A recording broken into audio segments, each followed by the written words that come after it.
wherein useful information will be found concerning a library where strange things will shortly come to pass.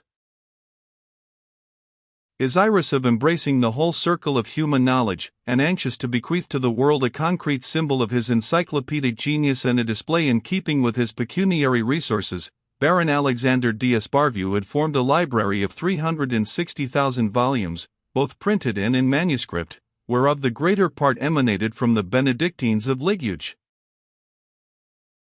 By a special clause in his will he enjoined his heirs to add to his library, after his death, whatever they might deem worthy of note in natural, moral, political, philosophical, and religious science. He had indicated the sums which might be drawn from his estate for the fulfillment of this object, and charged his eldest son, Fulgence Adolphe, to proceed with these additions. Fulgence Adolphe accomplished with filial respect the wishes expressed by his illustrious father. After him, this huge library, which represented more than one child's share of the estate, remained undivided between the senator's 3 sons and 2 daughters, and René d'Esparvieu, on whom devolved the house in the Rue Garancière, became the guardian of the valuable collection. His 2 sisters, Madame Paulette de Saint-Fain and Madame Quissert, repeatedly demanded that such a large but unremunerative piece of property should be turned into money. But René and Gaëtan bought in the shares of their 2 co-legatees, and the library was saved. René d'Esparvieu even busied himself in adding to it, thus fulfilling the intentions of its founder. But from year to year he lessened the number and importance of the acquisitions, opining that the intellectual output in Europe was on the wane. Nevertheless, Gaëtan enriched it, out of his funds, with works published both in France and abroad which he thought good, and he was not lacking in judgment, though his brothers would never allow that he had a particle. Thanks to this man of leisurely and inquiring mind, Baron Alexander's collection was kept practically up to date. Even at the present day the d'Esparvieu Library, in the departments of theology, jurisprudence, and history is one of the finest private libraries in all Europe. Here you may study physical science, or to put it better, physical sciences in all their branches, and for that matter metaphysic or metaphysics, that is to say, all that is connected with physics and has no other name, so impossible is it to designate by a substantive that which has no substance, and is but a dream and an illusion. Here you may contemplate with admiration philosophers addressing themselves to the solution, dissolution, and resolution of the absolute, to the determination of the indeterminate and to the definition of the infinite. Amid this pile of books and booklets, both sacred and profane, you may find everything down to the latest and most fashionable pragmatism. Other libraries there are, more richly abounding in bindings of venerable antiquity and illustrious origin, whose smooth and soft-hued texture render them delicious to the touch, bindings which the gilder's art has enriched with gossamer, lacework, foliage, flowers, emblematic devices, and coats of arms, bindings that charm the studious eye with their tender radiance. Other libraries perhaps harbor a greater array of manuscripts illuminated with delicate and brilliant miniatures by artists of Venice, Flanders, or Touraine. But in handsome, sound editions of ancient and modern writers, both sacred and profane, the d'Esparvieu Library is second to none. Here one finds all that has come down to us from antiquity, all the fathers of the Church, the apologists and the decretalists, all the humanists of the Renaissance, all the encyclopedists, the whole world of philosophy and science. Therefore it was that Cardinal Merlin, when he deigned to visit it, remarked, "There is no man whose brain is equal to containing all the knowledge which is piled upon these shelves. Happily it doesn't matter." Monseigneur Cashpot, who worked there often when a curate in Paris, was in the habit of saying, "I see here the stuff to make many a Thomas Aquinas and many an Arius, if only the modern mind had not lost its ancient ardor for good and evil." There was no gainsaying that the manuscripts formed the more valuable portion of this immense collection. Noteworthy indeed was the unpublished correspondence of Gassendi, of Father Mersenne, and of Pascal, which threw a new light on the spirit of the 17th century.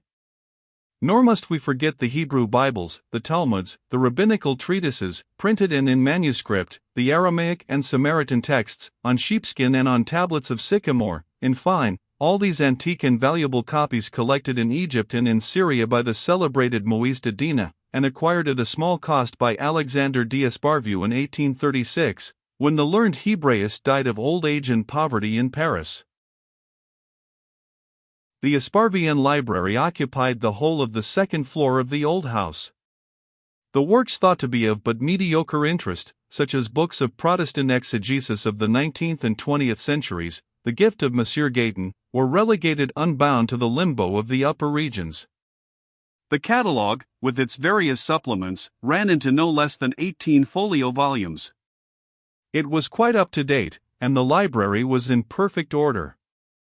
Monsieur Julien Sariette, archivist and paleographer, who, being poor and retiring, used to make his living by teaching, became, in 1895, tutor to young Maurice on the recommendation of the Bishop of Agra, and with scarcely an interval found himself curator of the Bibliothèque Esparvienne.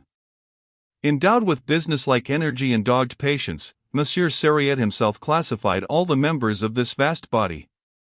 The system he invented and put into practice was so complicated, the labels he put on the books were made up of so many capital letters and small letters, both Latin and Greek, so many Arabic and Roman numerals, asterisks, double asterisks, triple asterisks, and those signs which in arithmetic express powers and roots, that the mere study of it would have involved more time and labor than would have been required for the complete mastery of algebra, and as no one could be found who would give the hours that might be more profitably employed in discovering the law of numbers to the solving of these cryptic symbols, Monsieur Sariette remained the only one capable of finding his way among the intricacies of his system, and without his help it had become an utter impossibility to discover, among the 360,000 volumes confided to his care, the particular volume one happened to require.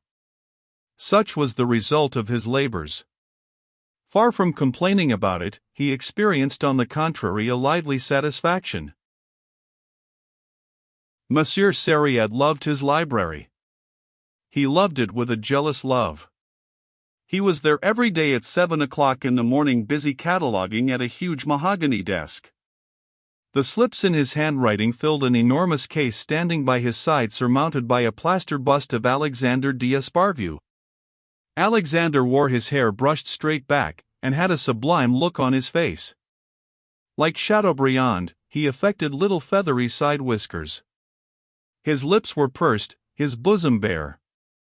Punctually at midday Monsieur Sariette used to sally forth to lunch at a cremerie in the narrow gloomy Rue des Canettes.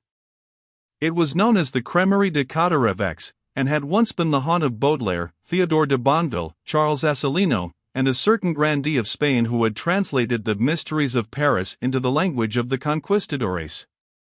And the ducks that paddled so nicely on the old stone sign which gave its name to the street used to recognize Monsieur Sariette. At 1:45, to the very minute, he went back to his library, where he remained until 7 o'clock.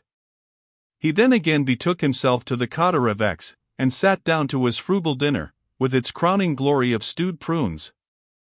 Every evening, after dinner, his crony, Monsieur Guinardon, universally known as Père Guinardon, a scene painter and picture restorer, who used to do work for churches, would come from his garret in the Rue Princesse to have his coffee and liqueur at the Cauterevex, and the two friends would play their game of dominoes.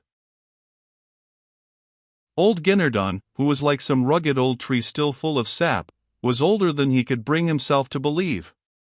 He had known Chenavard. His chastity was positively ferocious, and he was forever denouncing the impurities of neo-paganism in language of alarming obscenity. He loved talking. Monsieur Sariette was a ready listener. Old Guinardon's favorite subject was the Chapelle des Anges in Saint Sulpice, in which the paintings were peeling off the walls, and which he was one day to restore, when, that is, it should please God, for, since the separation, the churches belonged solely to God, and no one would undertake the responsibility of even the most urgent repairs. But old Guinardon demanded no salary. "Michael is my patron saint," he said. "And I have a special devotion for the holy angels." After they had had their game of dominoes, Monsieur Sariette, very thin and small, and old Guinardon, sturdy as an oak, hirsute as a lion, and tall as a Saint Christopher, went off chatting away side by side across the place Saint Sulpice, heedless of whether the night were fine or stormy. Monsieur Sariette always went straight home, much to the regret of the painter, who was a gossip and a nightbird. The following day, as the clock struck 7, Monsieur Sariette would take up his place in the library, and resume his cataloguing.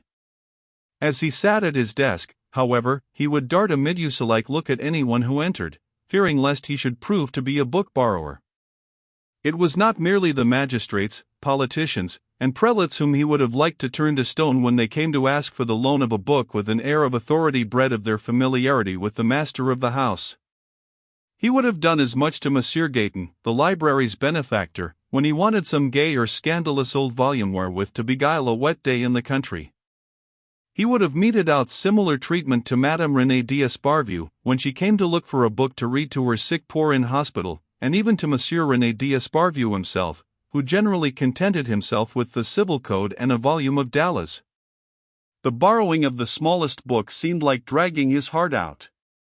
To refuse a volume even to such as had the most incontestable right to it, Monsieur Sariette would invent countless far-fetched or clumsy fibs, and did not even shrink from slandering himself as curator or from casting doubts on his own vigilance by saying that such and such a book was mislaid or lost, when a moment ago he had been gloating over that very volume or pressing it to his bosom. And when ultimately forced to part with a volume, he would take it back a score of times from the borrower before he finally relinquished it. He was always in agony lest one of the objects confided to his care should escape him.